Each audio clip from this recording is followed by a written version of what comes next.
नमस्कार, फिर से एक बार बहुत स्वागत है और आपके साथ मैं हूं देवाशीष कुमार। महाकवरेज लगातार हमारा जारी है और इस वक्त हम द एसडी न्यूज के खास कार्यक्रम में मौजूद हैं।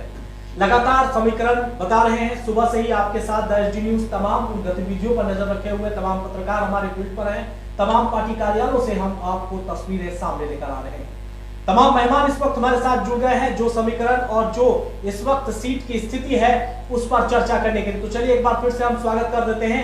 हमारे साथ इस वक्त मौजूद है अंजेश सांडल्य जो समाज सेवी हैं। सर, आपका बहुत स्वागत है हमारे इस खास कार्यक्रम में। और साथ ही साथ हमारे साथ लगातार इससे पहले भी बने हुए थे संतोष तिवारी, जेडीयू प्रदेश महासचिव। सर, आपका भी बहुत स्वागत है। तो साफ तौर पर तमाम समीकरण, तमाम रिजल्ट आप दोनों के सामने हैं। सबसे पहले मैं अंजेश जी आपके पास आना चाहूंगा। क्या लग रहा है इस तरह की जो आप ये तस्वीर इस वक्त देख रहे हैं, क्या लग रहा है, पहले उस पर हम बात कर लेते हैं। आपका क्या नजरिया है? बार अभी तक के रुझान है उससे देख करके ये लग रहा है कि एनडीए की सरकार बन रही है, लेकिन एनडीए की सरकार जितना कंफर्टेबल सिचुएशन में आज से पहले थी वो कंफर्टेबल सिचुएशन अभी नहीं है। उनको आरजेडी ने, महागठबंधन ने बहुत कड़ी टक्कर दी है और तेजस्वी यादव, एक इस चुनाव में दो बातें बहुत देखने लायक रही कि एक, तेजस्वी यादव ने जिस तरह से कैंपेन का नेतृत्व किया, सिंगल हैंडेडली पूरे कैंपेन को अपने नाम पर, अपने चेहरे पर और अपने काम पर लीड किया। ना हेलीकॉप्टर में किसी को जगह दी, ना मंच पे किसी को जगह दिया और ना ही अपने होर्डिंग बैनर पे किसी को जगह दिया। तो फ्रंट से लीड करके उन्होंने एक अच्छी लीडरशिप दिखाई जिसका परिणाम दिख रहा है कि उनके सीटों में काफी इजाफा हुआ है। सरकार बने नहीं बने वो अलग बात है, लेकिन सीटों में काफी इजाफा उनका दिख रहा है और एनडीए जितनी आश्वस्त लग रही थी पहले उतना नहीं, आज फाइट तो हो गया। जी, हमारे साथ संतोष तिवारी जी भी हैं। सर, आप जिस तरह से अंजेश जी के बातों से क्या सहमत हैं या फिर कुछ इस पर अलग आप अपना राय रखना चाहेंगे? ये इनका जो वोट प्रतिशत है आरजेडी का जो इंटैक्ट है, ये बात जरूर कह सकते हैं कि जो उनका समीकरण है, जो उनका वोट जो वोट का जो क्षेत्र है वो बढ़ा नहीं है। हुआ ये कि देखिए, एनडीए में जहां पर जेडीयू है, जहां पर बीजेपी है, वहां थोड़ा वोटों का बिखराव जरूर हुआ है। जो हमारी कार्य योजना थी, जो हम लोगों ने काम किया, वो जनता तक सही तरीके से पहुंच नहीं पाया। इसके कारण हमारे ही कुछ वोटर जो थे वो थोड़ा सा हो सकता है नाराज थे, लेकिन जहां तक हमारा कहिएगा कि वोटिंग का जो है वो घटा नहीं है, वो थोड़ा सा स्कैटर कर दिया है। हम इस बात से ये नहीं कहेंगे कि उन्होंने तेजस्वी यादव को भी लीड देने वाले माननीय मुख्यमंत्री श्री नीतीश कुमार जी, उनको संजीवनी बूटी जो जहां से मिला वो नीतीश जी। अगर बहुत जगह आम जनता में जाइएगा तो देखिएगा कि आरजेडी को संजीवनी दिया कौन, तो इसमें आता है, बहुत तो बोलता है कि नहीं नीतीश जी ने इनको संजीवनी दे दिया कि आज स्टैंड कर रहे, ये बात सही है। तो पर संतोष जी, आप लोगों को तो ये भी मानना चाहिए कि जिस तरह से अंजेश जी ने कहा, बिल्कुल मैं उनकी बात से सहमत हूं कि कहीं ना कहीं मुकाबला जो है वो बराबरी का तो है। भैया, 15 साल से नीतीश कुमार शासन कर रहे हैं, नीतीश कुमार एक बड़ा चेहरा है, लेकिन जिस तरह से तेजस्वी यादव एक युवा के तौर पर आते हैं, उन्होंने कड़ी चुनौती तो आप लोगों को दी है जो समीकरण इस वक्त सामने आ रहा है। नहीं, इस बात को हम नहीं मानते हैं, हम आपको इसको व्याख्या कर रहे हैं। एक तरफ जहां सिर्फ वादा है, ठीक है, और एक तरफ कार्य है, जो कार्य युवाओं के लिए, जो कार्य महिलाओं के लिए। मैं फिर एक बार दोहराना चाह रहा हूं, जो सड़क की योजना चली है, जो विद्यालय बना है, जो थाना बना है, जो रोजगार क्रिएट हुए हैं, उनको आम जनता तक सही तरीका से एनडीए के कार्यकर्ता नहीं पहुंचा पाए हैं। और एक तरफ जहां पर कड़ी टक्कर की जो बात कर रहे हैं, एक तरफ सिर्फ और सिर्फ ये वादा से लेकर के, वादा का मतलब क्या होता है कि मैं बनूंगा तो मैं शिक्षक का लगातार करूंगा, मैं इतना रोजगार दे दूंगा, मैं ये कर दूंगा। एक तरफ जो है तो टक्कर की बात नहीं है। टक्कर की बात वहां होती है जहां पर विकास आप कर रहे हैं, मैं भी कर रहा हूं, वहां टक्कर की बात होती है। यहाँ पर सिर्फ और सिर्फ क्या है, एक तरफ बात है और एक तरफ कार्य है। टक्कर यहाँ पर नहीं हो पाया है कि जो हमारे कार्यकर्ता रहे, जो हमारे वर्कर रहे, जो हमारे विचार के समर्थक रहे हैं, उन्होंने खुलकर की बात सामने नहीं रखा। ये हमारी कमी रही है, इस बात को हम एक्सेप्ट करते हैं। और वो अपनी बात को ज्यादा एग्रेसिवली कह पाए हैं। यही मैटर रहा है। अच्छा अजय जी, टक्कर की बात हो रही है, प्रचार प्रसार की बात हो रही है, तो क्या लगता है, ये भी एक अहम सवाल इस वक्त उठ रहा है और चर्चा का विषय यह भी है कि प्रचार प्रसार में कौन आगे रह गया और कौन पीछे रह गया। देखिए, एक बात से संतोष जी ने जो कहा उससे मैं इस बार बहुत कांटे की हो गई। टक्कर कांटे की इसीलिए हो गई क्योंकि देखिए इस बार पूरा का पूरा एनडीए का अटैक किस चीज पर था? जंगल राज। जंगल राज मतलब वो अपना 15 साल का काम छोड़ करके अपने पीछे की नाकामियों को ज्यादा हाईलाइट करना चाहते थे। और तेजस्वी यादव का फोकस किस पर था? 15 लाख नौकरी देंगे, सबों को ये करेंगे, और ये मतलब वो उन्होंने रोजगार और विकास के मुद्दा को अपनाया। आज किसी भी मंच पर से देखिए, ठीक है जातिगत उनका वोट बैंक है, सब कुछ है, लेकिन उन्होंने रोजगार, उन्होंने विकास के मुद्दे को तेजस्वी यादव ने छोड़ा नहीं। मैं उनका समर्थक नहीं हूं, मैं एक न्यूट्रल पॉइंट ऑफ व्यू से अगर देख रहा हूं तो तेजस्वी जी ने तो अभी काम नहीं किया, उनको तो पहली बार आने के लिए वादे ही करने पड़ेंगे, लोगों को विश्वास में लेना पड़ेगा। और अगर तेजस्वी जी को हम लोग लालू जी या पहले की सरकारों से तौलेंगे तो वो उचित नहीं होगा, क्योंकि आप देखिए उत्तर प्रदेश में मुलायम सिंह का कार्यकाल और अखिलेश जी का कार्यकाल, तो मुलायम सिंह की राजनीति बिल्कुल अलग थी और अखिलेश यादव की राजनीति मेट्रो, 4 लेन एक्सप्रेसवे और हाईवे, आगरा लखनऊ एक्सप्रेसवे और इन तरह की चीजों पे, लैपटॉप और इन तरह की चीजों पे आके सिमट गई, आके ये हुई। तो दोनों में तो बहुत जमीन आसमान का अंतर हुआ। तो और ये क्यों हुआ, ये जानना बहुत जरूरी है। देखिए, आज बिहार की जनता इस बात को मानने के लिए तैयार नहीं है कि एनडीए के 15 साल के शासनकाल में आप पिछले 15 साल को जुड़ाइए, अब आप आपको अपना काम दिखाना पड़ेगा। ये बात सही है कि जब आप कंपैरेटिव एनालिसिस करते हैं तो पिछले 15 साल से इस 15 साल में बहुत बदलाव आया, खास करके प्रशासन में, सड़कों में, इंफ्रास्ट्रक्चर में बहुत बदलाव आया। लेकिन आपको यह भी देखना पड़ेगा कि हमारे पैरेलल जो बाकी राज्य हैं वो कहां जा रहे हैं। मैं बहुत बड़े विकसित राज्यों की बात, महाराष्ट्र, कर्नाटका की बात नहीं कर रहा हूं, मैं बात कर रहा हूं उन राज्यों की जो आपके समकक्ष खड़े होते हैं। आप बात करिए उत्तर प्रदेश की, आप बात करिए उड़ीसा की, आप बात करिए मध्य प्रदेश की। आपके कहने से नहीं होगा कि हम लैंडलॉक स्टेट है, हमारे यहां इंडस्ट्री नहीं आ सकती। आपके कहने से नहीं होगा कि कोरोना काल में जब मजदूर सड़क पे चलते हैं तो आप उनके लिए बसों की व्यवस्था नहीं कर सकते। आपके कहने से नहीं होगा कि आपके स्वास्थ्य मंत्री को पता तक नहीं चले और चमकी बुखार आए और पटना में बाढ़ में लोगों की हालत खराब हो और आपके ये दिक्कत हो।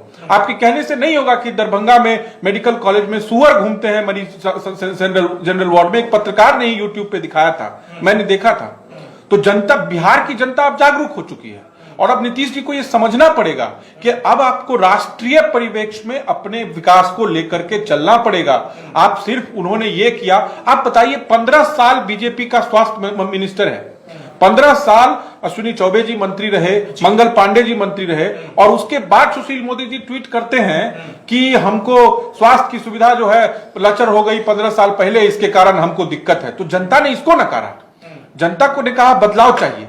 लेकिन आज एनडीए की जीत कहीं ना कहीं हो रही है, उसका पीछे आप देखिए, एनडीए ने, भाजपा ने जब अपना चुनाव प्रचार किया तो बिहार के सभी नेताओं को पीछे छोड़ करके मोदी के चेहरा को लाना पड़ा। हम लोग बेली रोड पर घूम रहे हैं तो हमको पोस्टर दिखता है, एक तरफ तेजस्वी यादव, एक तरफ नरेंद्र मोदी। मतलब फाइट तेजस्वी यादव का दिखाया गया नरेंद्र मोदी के साथ। मतलब बिहार एनडीए में कोई नेता नहीं है जिसको आप बहुत आगे रख सकते थे। नीतीश जी हैं, बहुत अच्छे नेता हैं, उन्होंने बहुत विकास किया, लेकिन अब उनको विकास को नई पीढ़ी के आयाम से तौलना पड़ेगा। क्योंकि एक बात समझिए सर, मैं अंतिम बात ये बोलूंगा, एक बात समझिए कि इस बार का वोटर कौन है? जो सन 2000 में पैदा हुआ वो इस बार वोट दे रहा है, जो 2002 में पैदा हुआ वो इस बार वोट दे रहा है। तो उसने जंगल राज नहीं देखा। तो अगले चुनाव में आप जंगल राज कह के वोट नहीं ले सकते। 30% से ज्यादा वोटर होंगे वो जिन्होंने जंगल राज देखा ही नहीं, उसको अनुभूति ही नहीं हुई। तो समय बदल रहा है, नीतीश कुमार को अब नई सरकार में आए और अब उनको चाहिए, जो लग रहा है रुझान की आएंगे, तो अब उनको अपनी पूरी कार्यशैली बदलनी पड़ेगी, युवाओं को जगह देना पड़ेगा। युवा और साथ साथ दूसरे राज्यों में पूरा बिहार एकमात्र ऐसा प्रदेश है, कुछ प्रदेशों में से है, जहां पूरे बिहार में सिर्फ आज देखिए तो एक शहर है पटना, उसके अलावा किसी शहर की बहुत बड़ी इकोनॉमी नहीं है। हमारे बगल में उत्तर प्रदेश है जिसमें 10 शहर की अपनी इकोनॉमी है। आज देखिए उसके हर शहर अलग अलग कारण से धीरे धीरे ग्रो कर रहे हैं। मध्य प्रदेश को देख लीजिए, छोटे छोटे राज्यों को देख लीजिए। अजय जी उस तमाम मुद्दों को बढ़ाएंगे। इस वक्त एक आकाशवाणी ये है कि सिमरी बख्तियारपुर से मुकेश सहनी अपने सीट से आगे चल रहे हैं। बड़ी खबर इस वक्त हमारे साथ संतोष जी भी है। संतोष जी कटाक्ष कीजिए, बहुत बड़ी बात इन्होंने कही है अजय जी ने और बिल्कुल इंपॉर्टेंट बात कही है, मैं भी सहमत हूं। जब आप लोगों के आपकी सरकार की एनडीए की सरकार की पोस्टर लगी थी तो बिल्कुल सही बात है कि एक तरफ मोदी और एक तरफ तेजस्वी थे। नीतीश कुमार कहां गायब हो गए थे या फिर भारतीय जनता पार्टी का कोई चेहरा क्यों नहीं था? ये एक सवाल उठता भी है और अभी लाइव सेशन में भी जनता भी यही चीज पूछ रही है हमसे। देखिए अजय जी ने एक बात तो साफ कर दिया कि नहीं, देखिए इंफ्रास्ट्रक्चर के मामले में, सड़क के मामले में, सारे चीज के मामले में नीतीश जी ने बहुत बेटर काम किया। बिल्कुल, जब भी कोई सरकार आती है तो अपने कार्य के आधार पर ही वो बात करती है। तो कार्य का आधार क्या हो सकता है? कार्य का आधार ये हो सकता है कि आपने इतने दिन में ये किया है और हमने इतने दिन में ये किया है, ये जरूर आधार होता है। अगर मैं 5 साल अगर यहाँ का अगर मैनेजर हूं और आप भी 5 साल उसका वहां के मैनेजर हैं, तो दोनों की तुलना जरूर होगी कि आपके कार्यकाल में यहाँ का क्या बढ़ोतरी हुआ और मेरे कार्यकाल में क्या बढ़ोतरी हुआ। ये स्वाभाविक चीज है, ये ऐसा नहीं है कि हाँ, ये जरूर है कि अब आ गई, अब जो नई सरकार जो आ रही है उसको वर्तमान परिप्रेक्ष्य में अपना नियम कानून व्यवस्था सारा चीज चेंज करते हुए आगे बढ़ाना पड़ेगा। ये बात जरूर है, हम इससे सहमत हैं, अंजय जी से भी सहमत है कि नहीं, अभी जो जरूरी है उसके अनुसार कार्य करने पड़ेंगे। तो ये जान जाइए कि देखिए, हम एक बात फिर बताना चाहेंगे कि देखिए, कोई ऐसा जिला नहीं है, कोई ऐसा प्रमंडल नहीं है जहां पर एक मेडिकल कॉलेज एंड हॉस्पिटल नहीं बन रहा है या चल नहीं रहे हैं। कोई ऐसा जिला नहीं है जहां पर इंजीनियरिंग कॉलेज। थोड़ा सा रुकना चाहूंगा। इस वक्त मंत्री जय कुमार सिंह तीसरे नंबर पर दिनारा से चल रहे हैं। बड़ी खबर दर्शक, मंत्री जय कुमार सिंह दिनारा से तीसरे नंबर पर चल रहे हैं। जी कंटिन्यू। कोई ऐसा जिला नहीं है जहां पर कॉलेज नहीं है। आप जाइए तो आईआईटी, सॉरी आईटीआई जो टेक्निकल, या फिर पैरामेडिकल हुआ, या फिर आप जाइए तो पटना में ही देख लीजिए तो बढ़िया बढ़िया इंस्टीट्यूट चंद्रगुप्त प्रबंधन संस्थान है, या फिर चाणक्य लॉ यूनिवर्सिटी है। तो ये सब क्या है? ये सब है जो आज के परिप्रेक्ष्य आप जो एक तस्वीर हमारे सामने रख रहे हैं, बिल्कुल मैं भी स्वीकार करता हूं एक पत्रकार होने के नाते कि नीतीश कुमार ने यहाँ सब कुछ दिया। आज हम अपने ऑफिस से घर 10 से 15 मिनट में पहुंच जाते हैं कि जो तस्वीरें अभी कुछ दिन पहले ही हमारे सामने आई थी बेरोजगारी की, सड़कों पर पैदल चल रहे थे, लोग चल रहे थे, तो जब सब कुछ आप इतना बिहार में बता रहे हैं तो फिर उन लोगों को बाहर जाने की जरूरत क्यों पड़ी? क्यों वो तस्वीरें हमारे सामने हैं? देखिए, बिहार जाने की अगर देखिए आज फिर आपसे फिर बोलूंगा कि 15 साल पहले जब हम लोग ग्रेजुएशन कंप्लीट किए थे तो हम लोगों के सामने एक ऐसी व्यवस्था थी जहां पर देखिए, आज हम फिर जी अगर आप कटाक्ष करना चाहते हैं तो कर सकते हैं बीच में। नहीं, अजय जी तो उसका समर्थन नहीं कर रहे हैं कि नहीं नीतीश जी ने बहुत कार्य किया, लेकिन इन्होंने एक बात जो कहा कि 15 साल का तुलना ये 15 साल से कर रहे हैं, 15 साल से कर नहीं रहे हैं। वो तो स्वाभाविक बात है कि अगर आप मुख्यमंत्री होंगे, आज से 5 साल से तेजस्वी जी अगर जब 5 साल काम कर लेंगे, या एलजेपी से चिराग पासवान जी कुछ काम कर लेंगे, तो अपने कार्यकाल को बताएंगे हम ये काम किए हैं इतने साल। देखिए, एक बात है, जैसा संतोष जी ने कहा, बहुत एक बात सत्य है कि बिहार में काम हुआ है और वो काम दिखता है, ऐसा नहीं है कि काम नहीं हुआ। लेकिन आज बिहार कहाँ है, वो काम काफी है कि नहीं, उसको भी समझना पड़ेगा। आज चलिए, हम इतने पीछे थे। मैं एक न्यूट्रल एनालिसिस करता हूं। बिहार में जो लोग अभी इंडस्ट्री खोज रहे हैं, वो एक्सपेक्ट करना थोड़ा जल्दी होगा। रीजन इसीलिए कि हमको हाउस होल्ड के लिए बिजली 2017-18 में मिली, तो हमारे घर में पंखा और बल्ब जलने के लिए जब बिजली 17 में 18 में आएगी और 19 में आप इंडस्ट्री खोजिएगा तो वो नहीं मिलेगा। ये बात मैं समझता हूं, लेकिन बहुत बेसिक चीज को अगर समझिएगा तो एक बात समझना पड़ेगा सर, कि स्वास्थ्य में आप मेडिकल कॉलेज मत खोलिए, हाईफाई मत करिए, लेकिन प्राथमिक स्वास्थ्य केंद्र में डॉक्टर उपलब्ध होना चाहिए, दवा मिलनी चाहिए, रास्ते में एम्बुलेंस में लोग दम नहीं तोड़ने चाहिए। चमकी जैसे आज हम 21वीं सदी में हैं, जब मेडिकल साइंस कितना ग्रो कर गया है, और उसमें चमकी जैसा बुखार जिसको ठीक किया जा सकता है, महामारी के रूप में फैलता है। हम मत बनाइए बड़ा मेडिकल कॉलेज अभी हाई फाई, लेकिन जो आपके डीएमसीएच, एनएमसीएच और पीएमसीएच जैसे कॉलेज हैं, आप किसी पत्रकार को भेजिए अपना कैमरा लेकर के, आपको लगेगा कि वहां काम की कितनी जरूरत है। 2 ऐसा क्षेत्र रहा खास करके, ऐसे तो 3 रहा, जिसमें एक रोजगार और युवा आता है, लेकिन उसके लिए एक टर्म हम लोग समझते हैं, चलिए बहुत 15 साल में हम लोग बहुत पीछे थे उस पर, और ये है। लेकिन 2 चीज जिसमें नीतीश जी पीछे रहे, एनडीए की ये सरकार पूरी तरह विफल रही, उसमें एक चीज है जिनके कारण लोगों में रोष हुआ, खास करके युवाओं में रोष हुआ। वो पहला है स्वास्थ्य, हेल्थ। आज स्वास्थ्य की बहुत लचर, आज आप देखिए बहुत छोटे छोटे राज्यों में सर मुफ्त में दवाएं मिलती हैं, डॉक्टर उपलब्ध रहता है, जो बेसिक है, जांच होता है। आज आप चलिए एक सीटी स्कैन, अगर आप गरीब हैं, एक महीना हड्डी टूटा पेशेंट लेटा हुआ रहता है पीएमसीएच में, और उसका इलाज उसके बाद नंबर आने के बाद कभी है, सीटी स्कैन की मशीन काम नहीं करती है, स्वास्थ्य सफाई की सुविधा वहां ठीक नहीं रहती। ये सब दिक्कत है, इसको स्वीकार करना पड़ेगा, भले लोग माने चाहे नहीं माने। तो उस स्वास्थ्य में बहुत सुधार की जरूरत है। और दूसरा जो प्रॉब्लम है वो शिक्षा है। शिक्षा में आप जिस तरह से बिहार में स्कूलों में हम लोगों ने शिक्षकों को भर्ती किया, लोग आए, लेकिन हमारा प्राइमरी एजुकेशन, बेसिक एजुकेशन का स्तर कहां चला गया। आज देखिए 80 के दशक में बेंगलोर में कॉलेजेस खुले, तो 90 के दशक में वहां मैन पावर की उपलब्धता हुई, उन कॉलेज से लड़के पास आउट हुए, और 90 के दशक में आईटी का हब बन गया बेंगलोर। आज के डेट में इंडस्ट्री को क्या चाहिए? टैलेंट कहां से सीखेगा? कॉलेज से, संस्थानों से।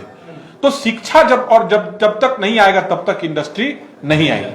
हम पढ़ने के लिए बाहर जाते हैं और वही नौकरी मिल जाती है कॉलेज के गेट के बाहर, तो हम वही रह जाते हैं, बाहर लौट के नहीं आते हैं। जब हम पढ़ने के लिए यहां रहेंगे, अच्छे लोग 2-4 इंडस्ट्री यही लोग, टैलेंट यहां रुकना शुरू करेगा। तो अब नीतीश जी को ये समझना पड़ेगा। देखिए एक चीज है, हम आपको तारीफ कर रहे हैं कि प्रधानमंत्री मोदी पूरा देश, पूरा दुनिया, पूरा घूमते हैं, तो वो देखते हैं कि कहां क्या चल रहा है, अच्छी चीजों को लेकर के आते हैं, मॉडल को एक्सेप्ट करते हैं, उनका एक विजन है। नीतीश जी में वो चीज की कमी है, वो थोड़ा देश दुनिया क्या चल रहा है इसको देखते नहीं है। वो कभी देखे कि छोटे छोटे शहरों में, आपके बगल का राज्य है रांची, उसका एयरपोर्ट देखिए कितना सुंदर हो गया अभी पटना में, और उसके 10 साल बाद हम पटना में, बनारस जैसा शहर, उसका एयरपोर्ट देखिए कितना सुंदर हो गया। उसका शहर विकास कर रहा है, उसके कारण एयरपोर्ट है, तो बाहर से लोग आ रहे हैं, इजिली एक्सेस हो गया, लोग बिजनेस खोल रहे हैं कि चलो एयरपोर्ट कनेक्टिविटी हो गई, अब हमारा लोग आ जा सकते हैं। तो हमारे राज्य में उनको अब कंपैरेटिव एनालिसिस करना पड़ेगा विकास के मानकों से। राजद के 15 साल के उनको जंगल राज कह के उनके मानकों से नहीं। आज फिर आप 5 साल राज कीजिए और अगला साल वोट मांगने जाइए, कहिए जंगल राज है, जंगल राज था, हम ये किए, तो उससे मैं 5 साल कंपैरेटिव। आप अब तेजस्वी यादव से चुनाव लड़ रहे हैं, लालू यादव से और राबड़ी देवी से चुनाव नहीं लड़ रहे हैं। और तेजस्वी यादव ने इसको दिखाया, उन्होंने अपने होर्डिंग बैनर सबको हटा करके उन्होंने रोजगार की बात की, उन्होंने किसी मंच पर से MY समीकरण की बात की है, ठीक है उनका समीकरण है, लेकिन उन्होंने बात की कि हम जिला का विकास करेंगे, मेडिकल कॉलेज बनाएंगे, रोजगार देंगे, ये देंगे। अब कैसे देंगे? आप लोग कह रहे हैं कि वो संभव नहीं है, एनडीए के लोग कह रहे हैं कि 10 लाख रोजगार संभव नहीं है, ठीक है, तो कैसे आप बीजेपी 19 लाख कह दी? ये इसका सवाल हम राजीव जी से ही लेते हैं। एक बात को मैं बोलूंगा, एक दिन पहले तक सुशील जी ने कहा 10 लाख रोजगार देना संभव नहीं है, और दिल्ली से अगले दिन बीजेपी ने मैनिफेस्टो रिलीज कर दिया कि 19 लाख हम देंगे, 19 लाख रोजगार, तो उन्होंने कहा चलिए अब हम 19 लाख देंगे। ये देवाशीष जी, संतोष जी, मेरा तो मैं इस पर जरूर बताऊंगा। देखिए रोजगार और नौकरी में तो अंतर हो गया। जो तेजस्वी यादव जी ने कहा कि मैं 10 लाख सरकारी नौकरी दूंगा, नॉट रोजगार। रोजगार अगर हम फिर आपसे एक बार बोलेंगे कि जैसे अगर दरभंगा एम्स बन रहा है तो उसमें ईंट गिट्टी बालू, वहां पर खोमचा दवा का दुकान, वहां पर नर्सेज, वहां पर इंजीनियर्स का भी जरूरत पड़ेगा बनाने के लिए, वहां पर नर्सेज, डॉक्टर, सारे लोग, व्यवसायी, सारे लोगों को, उतना लोगों का, कितने लोगों का रोजगार क्रिएट होगा आप बता सकते हैं? अभी नहीं बता सकते। वहां पर नहीं होगा तो कम से कम नहीं होगा तो 10,000 के से अब लोगों का रोजगार क्रिएशन होगा। जॉब से लेकर के, दुकान से लेकर के, खोमचा खाने पीने, सब लोगों का वहां पर रोजगार उतना क्रिएशन होगा। एक अगर NH पर बनता है सड़क, कितने लोगों का रोजगार होता है वहां पर मजदूर से लेकर के, वहां पर इंजीनियर से लेकर के, वहां पर बनाने वाले पुल, सड़क, पुली, लोहा, लक्कड़, कितना चीजों की आवश्यकता पड़ती है। ये रोजगार हुआ, नौकरी नहीं हुआ। नौकरी का मतलब हुआ कि आप सरकारी नौकरी की घोषणा किया हुआ 10 लाख सरकारी नौकरी, तो 10 लाख सरकारी नौकरी का वहां पर क्वेश्चन मार्क है कि 10 लाख सरकारी नौकरी अगर आप देते हैं तो 10 लाख का मिनिमम सैलरी क्या होता है? मिनिमम सैलरी आज किसी का भी है तो 40-50 हजार रुपया होगा। 50,000 रुपए, मान लीजिए 50,000 रुपया होगा, तो 50,000 मल्टीप्लाइड बाई 10 लाख से आप करके देखिए कि क्या आप उतना दे सकते हो। रेवेन्यू जनरेट कहां से आएगा? तो उस पर वो सवाल किया गया। रोजगार के लिए नहीं, रोजगार दूसरा चीज हो गया। रोजगार आप भी रोजगार में, मैं भी रोजगार करता हूं, मेरे साथ 8-10 लड़के भी काम करते हैं, इनके साथ भी 50-100 आदमी 200 आदमी काम करते हैं। इतना व्यवसाय फैला, अच्छा एक बात देखिए, रोजगार दे रहे हैं। देखिए एक इंपॉर्टेंट चीज है, इस पर 2 मिनट। 19 लाख क्यों बोलना पड़ा बीजेपी को? मैं भाजपा या आरजेडी का समर्थक नहीं हूं। मैं एक बात कह रहा हूं कि 19 लाख रोजगार और मैनिफेस्टो रिलीज का दबाव आया जब 10 लाख फेमस होने लगा। हाँ। तो इसको आप कहिएगा ना कि विकास की ओर ले गए। इस बार बिहार में मुद्दा जात पात नहीं रहा, ये बात जरूर इस है। बार मुद्दा आपको रोजगार के पॉइंट पे आपको बोलना पड़ा। तो क्या है कि कैसे करते क्या करते, अब ये तो पावर में आते तभी पता चलता। ये तो अतिशयोक्ति होगी अभी बोलना कि वो कर पाते या वो नहीं कर पाते। दिल्ली में लोग कहते थे कि 200 यूनिट बिजली फ्री नहीं दे पाएंगे, पानी नहीं दे पाएंगे, अरविंद जी ने कर दिखाया, अरविंद केजरीवाल जी ने कर दिखाया। तो लेकिन इस बार का चुनाव, ये बात सही है कि इस बार का चुनाव बिहार की राजनीति को नई दिशा देगा। इस बार के चुनाव से अगर हमारे नेताओं को ये बात समझ में नहीं आएगी कि विकास के मानक सिर्फ विकास हो सकते हैं, विकास के मानक पारंपरिक एक दूसरे का विरोध करना और गलत सलत किसी तरह डेटा को मरोड़ करके ये करना नहीं होगा। नीतीश कुमार बहुत, देखिए एक बात है, नीतीश कुमार का व्यक्तित्व बहुत बेदाग व्यक्तित्व है। इस देश के चंद साफ सुथरे नेताओं में उनकी गिनती होती है और बहुत ही हमारे बिहार के मुखिया है। और सबसे बड़ी बात है कि आज ये बात, इस बात आप देखिए कि एलजेपी हर सीट पर बीजेपी के कैडर को यूज करके उनके खिलाफ कैंडिडेट दिया, लेकिन फिर भी उनकी सीटें कम नहीं हो रही हैं। जिस हिसाब से 10-15 सीट से भाजपा आगे है, उस हिसाब से आप देखेंगे तो भाजपा का परफॉर्मेंस खराब है। नीतीश जी के हर सीट पर कांटे की टक्कर थी और भाजपा का उम्मीदवार खड़ा था। आप चाहे पालीगंज ले लीजिए, पूर्व विधायक उषा विद्यार्थी जी खड़ी थी, तेगड़ा ले लीजिए, आप वहां से पूर्व विधायक ललन कुंवर खड़े थे, दिनारा ले लीजिए, वहां से कौन खड़ा था, चौरसिया जी कहां से खड़े, देख लीजिए इसको सामने। तो ये दिखा कि इतनी बड़ी कांटे की टक्कर के बाद वोट बैंक आज जो है, उसके बाद जो नीतीश जी ने जो जदयू ने परफॉर्मेंस दिया है वो बुरा नहीं है सर, वो बहुत अच्छा परफॉर्मेंस हम उसको मानते हैं, हम उसको मानते हैं। अब मेरे हिसाब से अब चाहिए यहां पर नीतीश जी को एक संकल्प लेना चाहिए कि युवाओं की टीम बनाएंगे और देश दुनिया में जो हो रहा है यह चुनाव। बिहार में आज क्या समस्या है सर, हम इंडस्ट्री की बात बाद में करें, पहले आधा बिहार हमारा दहा जाता है बाढ़ में हर साल, और हम 1000 करोड़ रुपया हर साल खर्च करते हैं उससे ज्यादा खाली आपदा प्रबंधन में। क्या हम उसका कोई परमानेंट समाधान नहीं निकाल सकते? हमारे दुनिया के वैज्ञानिक आए, उस पर रिसर्च करें, नदियों को जोड़िए, नहर निकालिए, उसका रिवर का एम्बैंकमेंट कीजिए, जो करना है उसको कीजिए। लेकिन उसके लिए आप 10,000 करोड़ 20,000 करोड़ के भारत सरकार से मदद लीजिए, आपकी डबल इंजन की सरकार है, आप उसका समाधान खोजिए। आप देखिए कि बिहार में 4 लेन सड़कें, कितने स्ट्रेटेजिक लोकेशन पे हम हैं, गेटवे ऑफ नॉर्थ ईस्ट हम हैं, पूरा नॉर्थ ईस्ट कनेक्टिविटी हमारे यहां से होकर के जाती है। और एक और बात मैं बता दूं सर कि पूरे इस देश के सबसे बड़े कंज्यूमर स्टेट में से हम हैं। 12 से 13 करोड़ आबादी वाला देश और ये प्रदेश है, और उतना हमारा कंज्यूमर है। सब आज सामान बनता भले उत्तर प्रदेश में है, तमिलनाडु में है, इस्तेमाल हम करते हैं।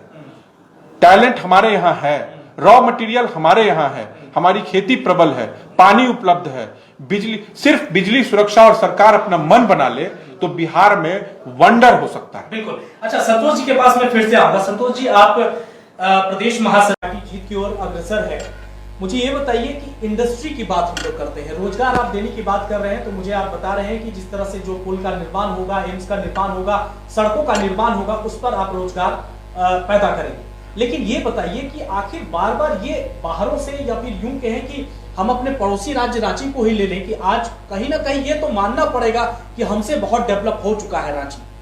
ये बताइए कि क्या एक शराबबंदी को, मैं हमेशा इस बात करता हूं क्योंकि ये जेन्युइन मुद्दा है, क्यों नहीं यहाँ किसी एक हम लोग मेट्रो सिटी की लाइफ यहाँ पर ये प्रेजेंट कर सकते हैं? क्यों नहीं यहाँ इंडस्ट्रीज लग सकता है? क्यों इंडस्ट्रीज जो लोग हैं, जो यहाँ व्यापार करने वाले लोग हैं, वो आखिर क्यों नहीं आते? क्या नीतीश जी का ध्यान उसकी तरफ नहीं है क्या? शराबबंदी कर देना, शराबबंदी लागू कर देने के बाद इंडस्ट्रीज आखिर क्यों नहीं पैदा हो रही है, ये मुझे बताइए। देखिए, जो आप प्रश्न पूछे बहुत ही प्रश्न है। देखिए, इसका जवाब जानने के लिए बिहार की, देखिए हर चीज के लिए मतलब आपके पास संपत्ति क्या है, यहाँ का लोकेशंस क्या है, आपके पास जो मान लीजिए कि अगर कोई इंडस्ट्री खोलना है, मान लीजिए बड़ा बड़ा अगर सीमेंट इंडस्ट्री, अगर बड़ा इंडस्ट्री में सीमेंट इंडस्ट्री माना जाता है, पावर इंडस्ट्री माना जाता है, तो वहां का भौगोलिक स्थिति क्या है? देखिए वहां का स्थिति क्या है, पृथ्वी के अंदर क्या है, लाइमस्टोन क्या है। मान लीजिए अगर हम सीमेंटिंग अगर करते हैं तो हमने नीतीश जी ने फतुआ में एक प्लांट खोला, बिरला का है प्लांट है, श्री का सीमेंट इंडस्ट्री का बड़ा प्लांट में है, फिर यहाँ पर पावर प्लांट आया, तो बहुत सारे 3-4 पावर प्लांट आए, फिर खाद का जो कारखाना हुआ बरौनी वाला वो रिवाइव हो रहा है। तो जो देखिए हर चीज के लिए कच्चा माल की आवश्यकता पड़ती है। अब देखिए यहाँ फतुआ में तो सीमेंट प्लांट खुला, लेकिन इसके यहाँ लाइमस्टोन है नहीं। लाइमस्टोन ये लाता है एमपी से, मध्य प्रदेश से लाइमस्टोन लाता है और यहाँ पर उसको ग्राइंडिंग करता है और उसको पैकिंग करके तब बिहार में बेचता है, तो उसका कॉस्टिंग हाई हो जाता है। फिर अब वो सोचता है कि भाई यहाँ पर हम क्यों डालेंगे जब यहाँ पर हमको मिनरल ही नहीं मिल रहे हैं। अब रह गया कि इंडस्ट्री क्यों नहीं लग रहा है। देखिए पहला तो यहाँ लैंड जो है ना, लैंड जो है वो फर्टाइल है, खेती योग्य जमीन है। खेती योग्य जमीन पर जहां पर अगर आप जैसे फूड प्रोसेसिंग का अगर यूनिट डालते हैं तो यहाँ पर चलेंगी, लेकिन अगर बड़ा इंडस्ट्री अगर देखिए दो इंडस्ट्री यहाँ पर डाला हुआ है, यही चलने के लिए तो फिर से एक बार आपको जनता ने मौका दे दिया है, ये मौका दिया है। समय लेंगे। आप अगर ये बताएंगे संतोष जी, आप मुझे अगर ये बताएंगे कि हम ऐसा कर सकते हैं, तो 15 साल से तो आप लोग हैं ही नहीं, और हुआ भी है, बताया नहीं गया है, वही तो मैं बता रहा हूं। आज अगर इंडस्ट्री की ही बात कर रहे हैं तो यहाँ पर आज से 15 साल पहले की मैं फिर चर्चा करना चाहूंगा कि बड़ा इंडस्ट्री में मात्र एक इंडस्ट्री था, इसका नाम था कल्याणपुर सीमेंट्स लिमिटेड, बस। आप देखिए एक बात समझिए, और उसके बाद पूरे भारतवर्ष की सबसे बड़ी ताकत क्या है कि हम सबसे बड़े कंज्यूमर हैं, उपभोक्ता है। हमारे जितना उपभोक्ता पूरे विश्व में कहीं नहीं है। और सबसे बड़ा चीज क्या है, हम भोजन करते हैं, हम खाते हैं, फूड। आज सर आलू उपजता मेरे यहाँ है, जाता गुड़गांव है, पैकिंग होती है, वापस फिर वो बिहार आता है। आज बोलते हैं कि मखाना हम करते हैं, आज बोलते हैं कि लीची हम करते हैं। ये संतोष जी ने कहा कि बिहार खेती, ऐसा नहीं है सर। मैं आपको बिहार का डेमोग्राफी का उदाहरण देता हूं सर। 6 ऐसे पॉकेट हैं बिहार में जहां पे आप इंडस्ट्री लगा सकते हैं, जो बंजर धरती है, पहाड़ है।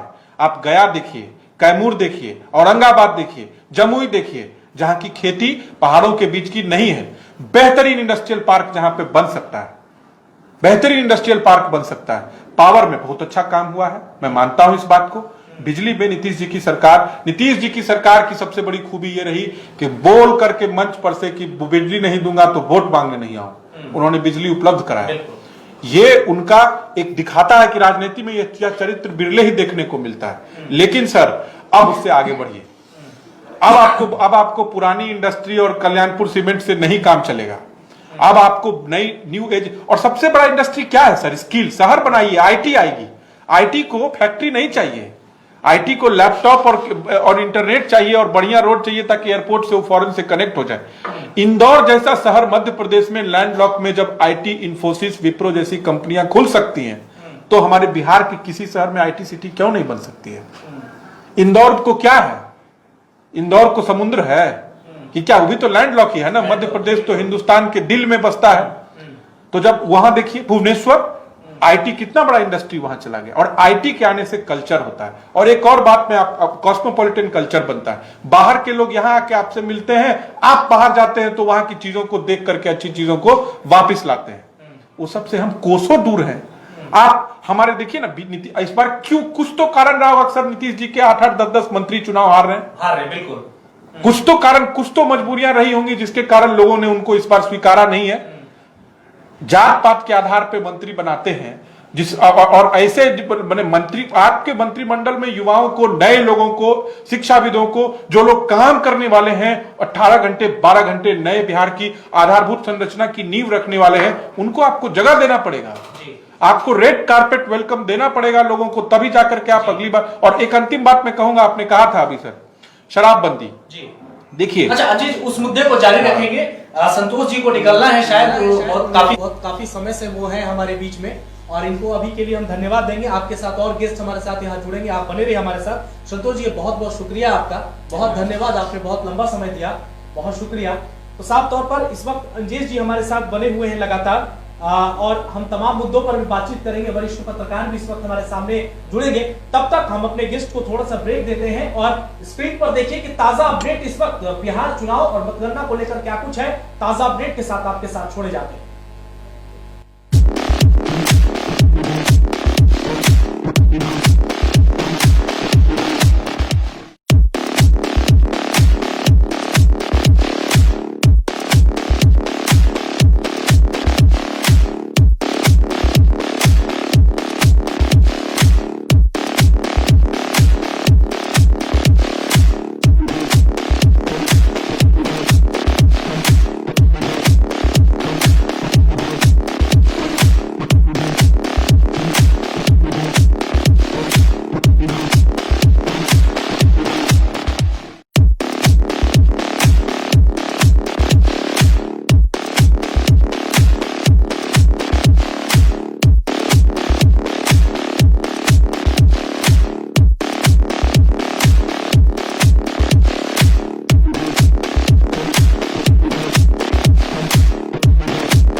जब देश की सुरक्षा की बात हो तब कुछ किरदार अहम भूमिका निभाते हैं। बेजोड़ शटर्स और शटर लॉक्स, मजबूती की मिसाल कायम करने वाले स्टील पाइप्स, सर्वश्रेष्ठ गुणवत्ता से भरपूर शटर लैथ और अटूट इंटरनल लॉक्स। आइए इन्हें मिलाकर निर्माण करते हैं एक उज्जवल भारत का, क्योंकि बात भारत के मजबूत भविष्य की है।